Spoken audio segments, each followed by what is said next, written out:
Gloria a Dios. Amén. Podés tomar tu asiento.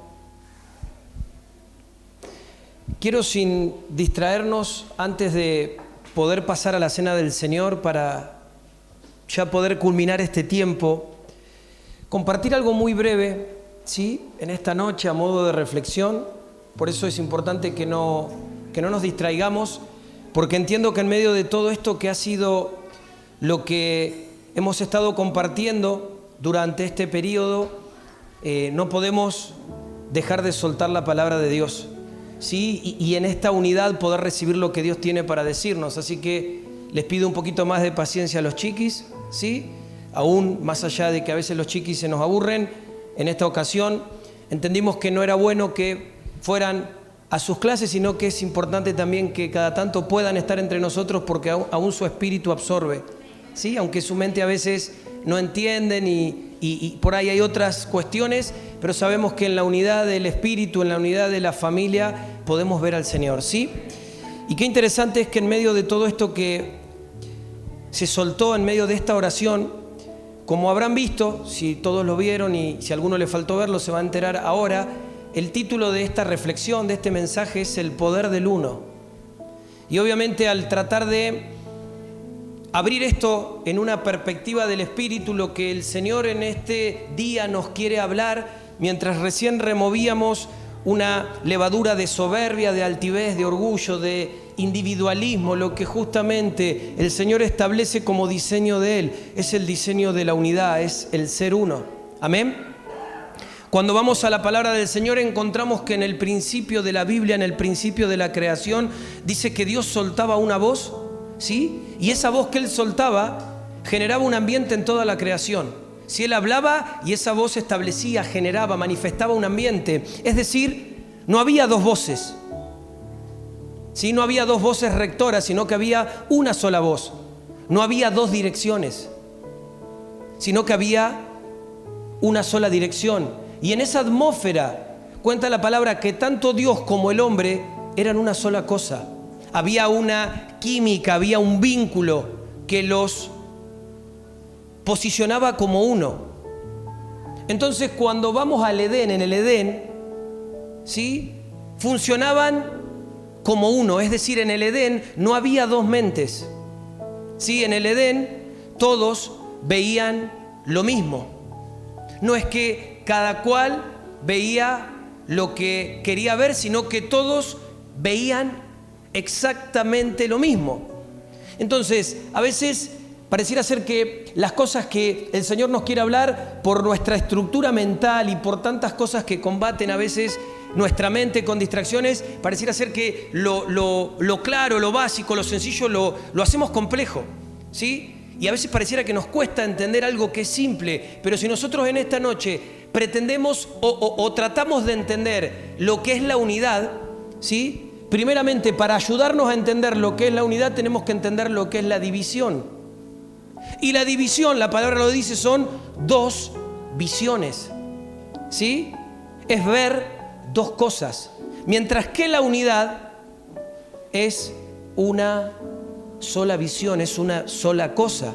Entonces te decía que en el Edén, cuando Dios creó ese ambiente, ese huerto, no solamente todos oían lo mismo, sino que todos veían lo mismo, ¿sí? ¿Amén?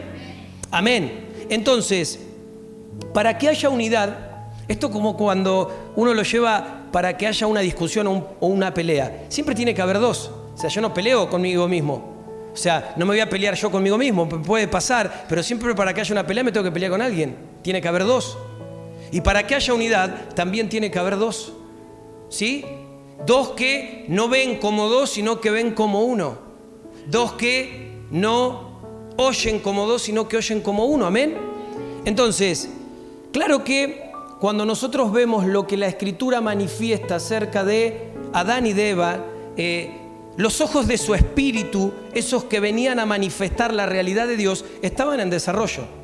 Básicamente es como nos pasa a nosotros hoy. Nosotros hoy estamos en desarrollo, ¿sí? Nuestros ojos espirituales están en desarrollo, están en crecimiento. Dios va transformándonos y va trabajando, va modelando de tal forma que cada vez nuestros ojos puedan estar calibrados a su realidad, a su mirada, a lo que Él ve, ¿sí? Entonces, esos ojos que estaban en desarrollo, ese desarrollo era en obediencia a Dios, era justamente desarrollarlos para poder oír, no lo que Dios estaba hablando, pero ver y poder ser consecuentes con eso que se veía. Entonces, esto nos lleva de vuelta a lo mismo, nos lleva a ver lo mismo, ver una sola cosa. Ahora, cuenta la palabra, Génesis capítulo 3, que aparece nuestra amiga la serpiente y pone una semilla en Eva. Sí, recordarán esta historia, no es la idea profundizar, sino avanzar. Si alguno lo recuerda, después también puede leer los primeros capítulos de Génesis, pero aparece la serpiente y pone una semilla en Eva. Y el versículo 6 del capítulo 3 de Génesis dice: y vio la mujer que el árbol era bueno para comer y agradable a los ojos. ¿Sí? Acá lo tienen. Y vio la mujer que el árbol era bueno para comer y agradable a los ojos. ¿Amén? Es decir, que dice que vio. Entonces, Eva decide creer a lo que la serpiente le propone y dicen que sus ojos se abren. Es decir, se abren al mirar ese árbol codiciable, ese árbol que venía en esta especie de tentación, a atrapar justamente la tentación de Eva. Y obviamente acá es donde comienza a generarse una división en la vista. Hay una división en Eva. ¿Y esto qué termina generando? Termina generando otra persona en Eva que la que Dios había creado. ¿Sí? Ya conocemos después cómo se van desarrollando las cosas. Y esto mismo que pasa con Eva, después le pasa a Adán. ¿Sí? Le pasa exactamente lo mismo. Ahora, Jesús, cuando vamos a Juan 17, Él está pidiendo algo en oración. Y eso que Él está pidiendo en oración, en el versículo 17 de Juan, es que todo vuelva a ser uno. Es decir, Él pide que esa división desaparezca, ¿sí? Volver al lugar de que todos puedan ver lo mismo, ¿sí? Es decir, volver al lugar de que todos puedan ver lo que el cielo ve. ¿Amén? Y dice el versículo 21 de Juan 17: para que todos sean uno, como tú, Padre, en mí y yo en ti, que también ellos estén en nosotros, para que el mundo crea que tú me enviaste. Y yo les he dado la gloria que me has dado, para que sean uno como nosotros somos uno. Yo en ellos y tú en mí, para que sean perfeccionados en uno. Para que el mundo conozca que tú me enviaste y los amaste a ellos como me amaste a mí. Amén. O sea, ¿cuántas veces se repite el uno? Lo vamos a volver a repetir. Dice el 21, para que todos sean uno, como tú, Padre, en mí y yo en ti, que también ellos estén en nosotros, para que el mundo crea que tú me enviaste. Versículo 22. Y yo les he dado la gloria que me has dado, para que sean uno, como nosotros somos uno. Yo en ellos y tú en mí, para que sean perfeccionados en uno, para que el mundo conozca que tú me enviaste y los amaste a ellos como me amaste a mí. ¿Amén? A ver, el Padre es uno. Lo acabamos de leer. Entonces, si el Padre es uno, nosotros, vos, yo soy uno con el Padre. Y esa realidad de ser uno con el Padre nos hace, en ese amor del Padre, que nosotros podamos ser uno con el prójimo, con el hermano. Es decir, eso me hace ser uno con el prójimo. Recordarán cuando le preguntan cuál era el mandamiento más importante y dice: amarás al Señor tu Dios con toda tu mente, con todo tu corazón, con toda tu fuerza, con toda tu alma, y amarás a tu prójimo como a ti mismo. O sea, cuando nosotros entendemos esta dimensión, es donde podemos ser uno con el prójimo, porque somos uno al ¿qué? Al amar, al manifestar ese amor. Entonces, decíamos que cuando nosotros creemos una voz, ¿sí? Cuando vos crees una voz, puede ser la voz de Dios o puede ser la voz del diablo, ¿sí? Vamos a empezar a ver, porque conforme a lo que creemos, comenzamos a ver, se abren nuestros ojos. Entonces, te decía que puede ser la voz de Dios o la voz del diablo. Por eso cuando le creemos al diablo, ¿qué termina pasando? Termina pasando que veamos lo que él quiere que yo vea, que vos veas. Él nos termina mostrando lo que quiere que veamos solamente porque le creímos a una palabra, le creímos a una voz que como un dardo nos penetró, entró a nuestras vidas. Entonces, lo importante es poder repensar si nuestra vida verdaderamente está siendo guiada por el Espíritu Santo de Dios. ¿Sí? Quizás si tuviera que hacerte una pregunta, no para que me la respondas a mí, sino que vos la puedas meditar dentro tuyo con el Señor, es: ¿vos estás siendo guiado por el Espíritu de Dios? O sea, la voz del Espíritu Santo de Dios guía tu vida.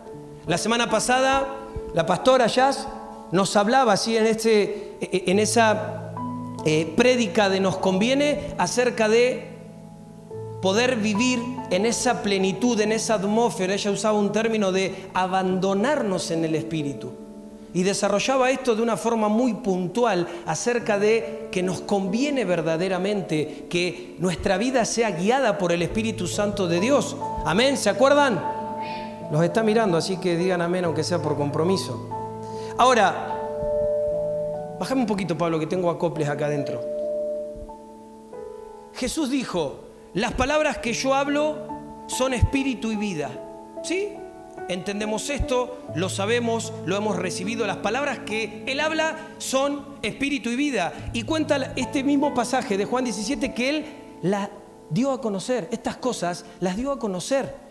Miren lo que dice el versículo 7. Dice: ahora han conocido que todas las cosas que me has dado vienen de ti, porque les he dado las palabras que me diste, Jesús. Y ellos las recibieron y entendieron que verdaderamente salí de ti, y creyeron que tú me enviaste. Entonces, quiero decirte algo. En esta noche, vos determinás qué vos vas a creer. Yo determino qué vos voy a creer. Esto no es algo por imposición, sino que es algo por convicción. Vos determinás si le vas a creer a la voz de Dios. Es decir, cuando nosotros escuchamos su voz, como en este momento, podemos decir que somos uno con Él. Y podemos ser unos como congregación, porque estamos escuchando una misma cosa. Amén. Entonces nos unimos y el Señor quiere que no solamente escuchemos una misma cosa, sino que podamos ver todos una misma cosa. ¿Por qué? Porque mientras que la división trae separación y trae muerte, la unidad, ¿qué crees que trae? La unidad trae vida. Amén. O sea, la finalidad de la unidad siempre, en todos los casos, es la vida. Amén. Amén. Entonces, la unidad, como hemos hablado tantas otras veces, no viene por hacer necesariamente cosas juntos, sino que viene por escuchar y por ver lo mismo. Amén. Y ese amén salió poquitito, así chiquitito, porque muchas veces sabemos que podemos escuchar lo mismo, escuchamos lo mismo, pero muchas veces no estamos mirando lo mismo. Entonces, por más que estamos todos sentados en este lugar, por más que todos nos identificamos con esta casa, muchas veces podemos salir de este lugar y podemos mirar cosas distintas. Y eso nos pone en una perspectiva de división, no de unidad. Porque, como te decía, unidad viene por ver y escuchar lo mismo. Amén. Lucas 11:17. Acompáñame a revisar este pasaje también. Dice: pero Él, conociendo sus pensamientos, le dijo: todo reino dividido contra sí mismo es asolado. Y mirá qué interesante lo que dice la versión textual.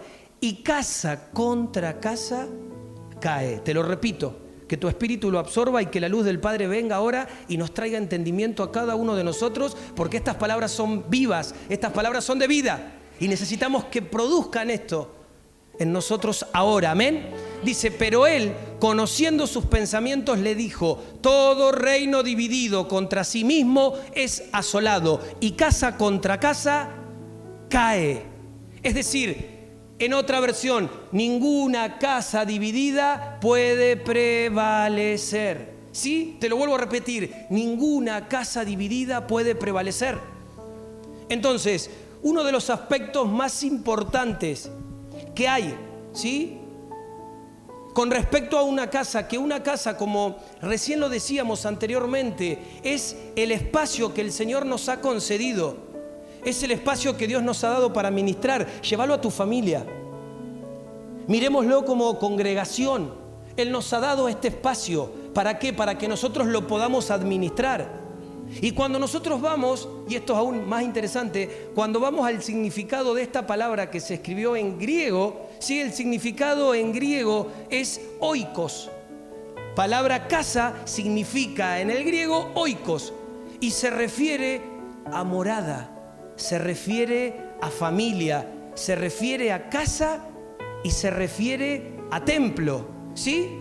Por eso, amados hermanos, en esta noche, la división, donde vos quieras ponerla, en tu casa, ¿sí?, en la relación conyugal, ¿sí?, con tus hijos, en la iglesia, nosotros como congregación, en el país, como orábamos recién, en esto que va a suceder mañana, que hay elecciones.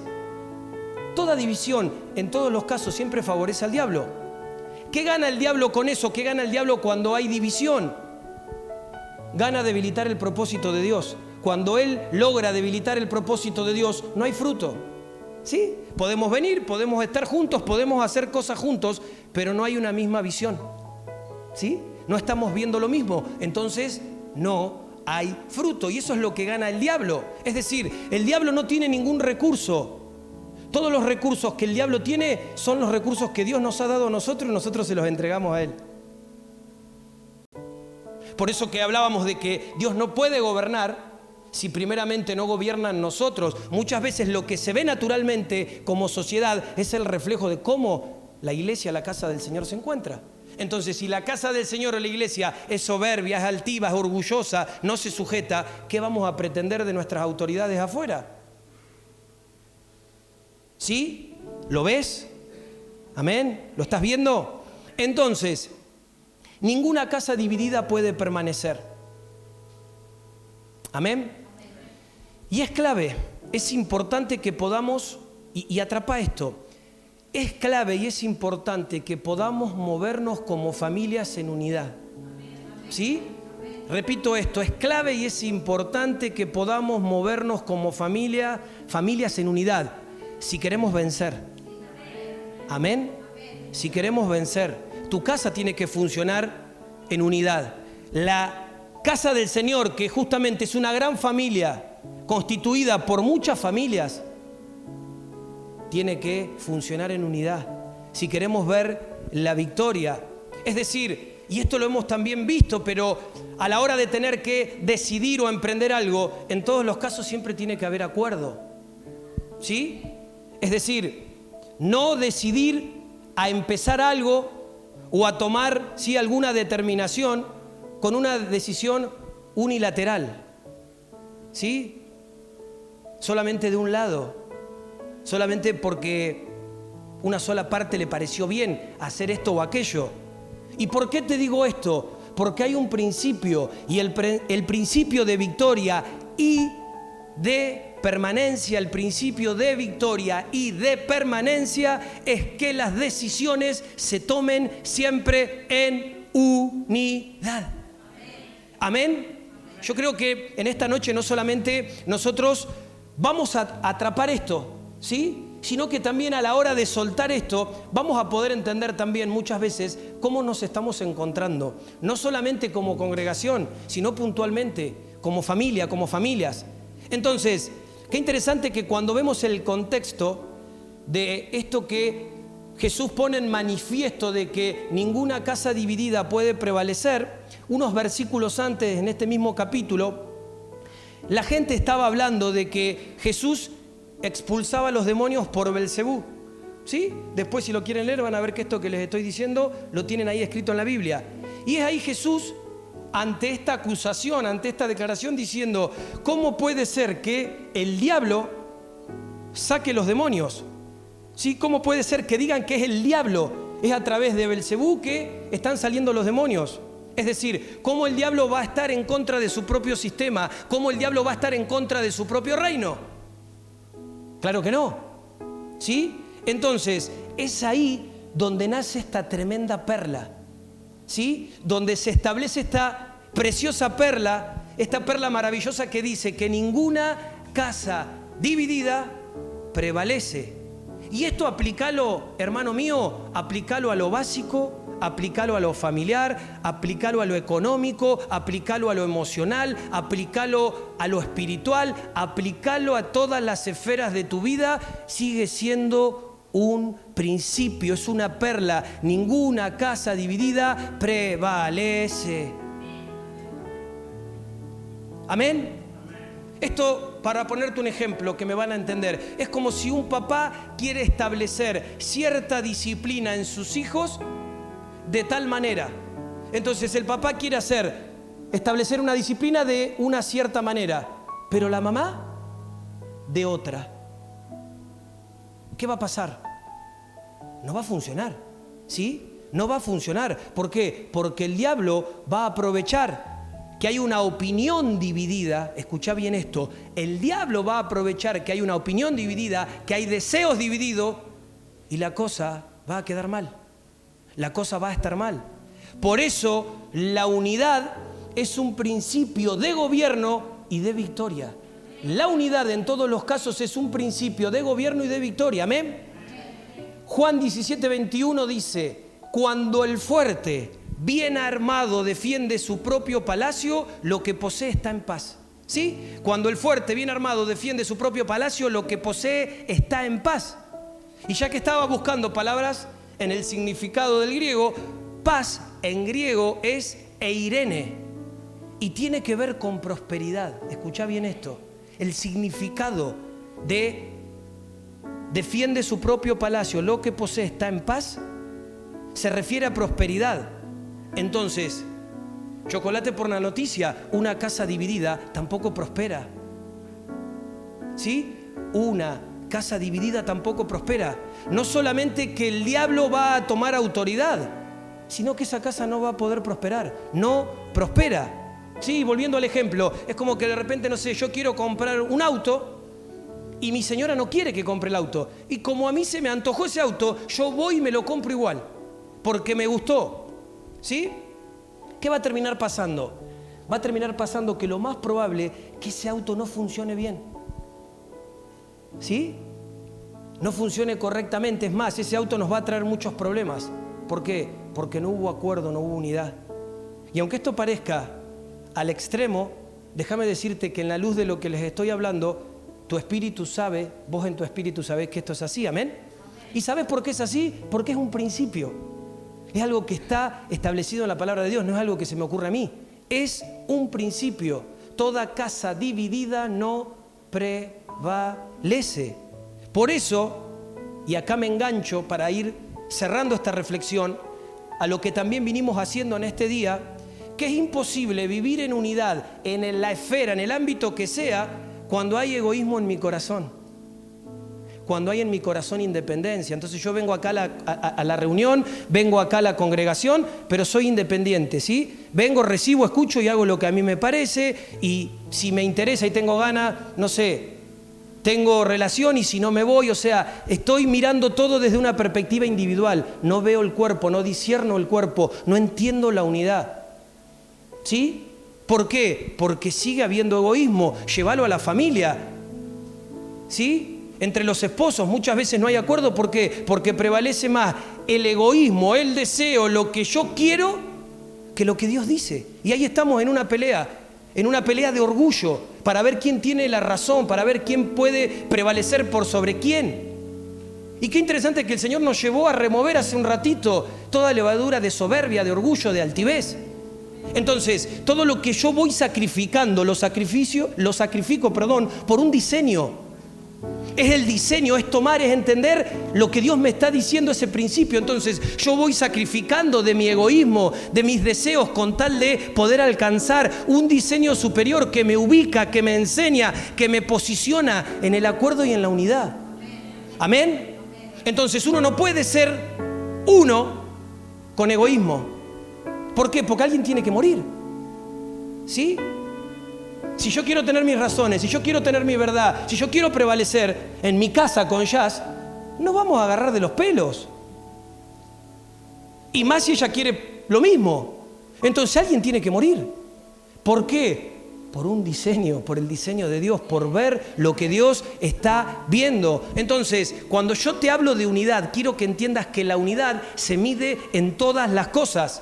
Es decir, es imposible que haya unidad, y escucha esto, es imposible que haya unidad sin renuncia.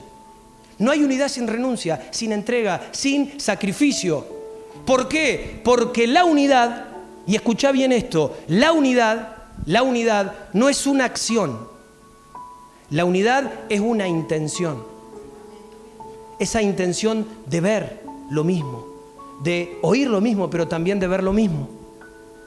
Y vamos a cerrar revisando Filipenses 1:27, dice: solamente vivid dignamente como ciudadanos del Evangelio de Cristo, para que ya sea que vaya y os vea, ya sea que estando ausente, oiga acerca de vosotros que estáis firmes en un espíritu, con una misma alma, combatiendo juntos por la fe del Evangelio. Leo la segunda parte de este pasaje, dice: oiga acerca de vosotros que estáis firmes en un espíritu, no en dos, sino en un espíritu, con una misma alma, combatiendo juntos por la fe del Evangelio. Entonces, para estar firmes debemos permanecer en un mismo espíritu.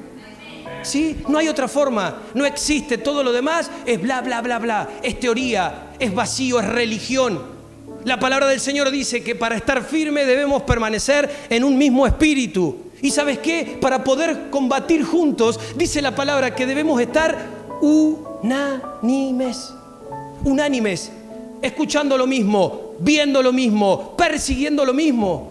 Ahí vas a entender por qué el egoísmo. ¿Por qué el egoísmo me quiere a mí siempre hacer ver otra cosa? ¿Por qué siempre lo que yo veo o siento va a veces en otra dirección de lo que Dios a modo general nos habla y nos muestra? ¿Sí? ¿Amén? Entonces, cuando la iglesia recibe ataques, cuando la iglesia recibe oposición, debemos estar firmes. ¿Y en qué parte nos dice este pasaje que leímos? ¿En qué parte de nuestro ser debemos estar firmes? En el espíritu. Debemos estar firmes en el espíritu. Si en nuestro espíritu nos apartamos del espíritu de Dios, vamos a ser divididos. Primero vendrán las opiniones, nos pasa. Luego las disensiones. Y finalmente surgirán las divisiones. Por eso únicamente podemos estar firmes cuando estamos en un mismo espíritu. Dice: vosotros estáis firmes en un espíritu, con una misma alma, combatiendo juntos por la fe del Evangelio. Es decir, en la comunión entre los creyentes y entre el avance del reino de Dios, entre el avance de los intereses del Señor para con nosotros. Siempre, siempre, siempre nuestra alma, la zona, el área de nuestra alma es el factor de los problemas. Por eso es que esta tiene que ser transformada en un lugar, especialmente, que también lo hemos hablado mucho, que es fuerte, que es nuestra mente. Debemos ser transformados, debemos cambiar nuestra manera de ver las cosas. ¿A fin de qué? A fin de que podamos ser unánimes, estar unidos en el alma y tener el mismo ánimo en el cuerpo de Dios. Es decir, tener el mismo ánimo en la vida de lo que Dios nos está hablando. Amén. Filipenses 2:2 dice: completad mi gozo para que seáis de un mismo sentir, teniendo un mismo amor, unánimes, teniendo los mismos sentimientos, es decir, el mismo ánimo. Si deseamos, amados hermanos, cuidar la iglesia y seguir avanzando en esto que Dios está poniendo por delante de nosotros, debemos ser uno con los demás. Debemos ser uno los unos con los otros, ¿sí? Y esto mismo que te estoy diciendo en la iglesia es igual en tu casa. Con tu esposa, con tu esposo, en el conyugazgo, tenés que ser uno, ¿sí? Entre los esposos tienen que ser uno, no dos. Porque a veces, en cuanto a amar al Señor y a experimentarlo, ¿sí? En eso no hay problemas. Ambos experimentamos a Cristo en nuestro espíritu. Pero cuando nos ponemos a hablar de otros asuntos, los asuntos de la vida, los problemas, la crianza de los hijos, los desafíos, ¿sí? Cada uno tiene su propio punto de vista. Entonces esto me habla de que no son de una sola alma. Esto indica que no son de un mismo ánimo. Y este es un problema, porque a veces tenemos que parar un poco y en vez de decidir hacer algo, tenemos que primeramente ponernos de acuerdo. ¿Por qué? Porque recordarás que te dije que una casa dividida, ¿qué pasa? No prevalece. ¿Lo ves? Tu espíritu lo ve, lo podés atrapar. Quizás alguno está entendiendo el porqué de ciertas cosas que quizás te tocan vivir hoy. Amén. Entonces, tenemos que estar en un mismo espíritu, unánimes, combatiendo la fe del Evangelio. Amén. Tenemos que estar unidos en el alma, teniendo el mismo pensamiento. Amén. Y tenemos que ser de un mismo ánimo, sinceramente interesados por lo que es de Cristo Jesús. Amén. Voy a volver a repetirte esto. Tenemos que estar en un mismo espíritu, unánimes, combatiendo la fe del Evangelio. Amén. Tenemos que estar unidos en el alma, teniendo el mismo pensamiento. Oímos lo mismo, miramos lo mismo y pensamos lo mismo. Y tenemos que ser de un mismo ánimo, sinceramente interesados por lo que es de Cristo Jesús, por esa naturaleza, no por lo que a mí me parezca o no me parezca. Amén. Creo que una de las cosas más importantes que necesitamos comprender es justamente el poder del uno. Porque muchas veces podemos ser totalmente exitosos individualmente hablando.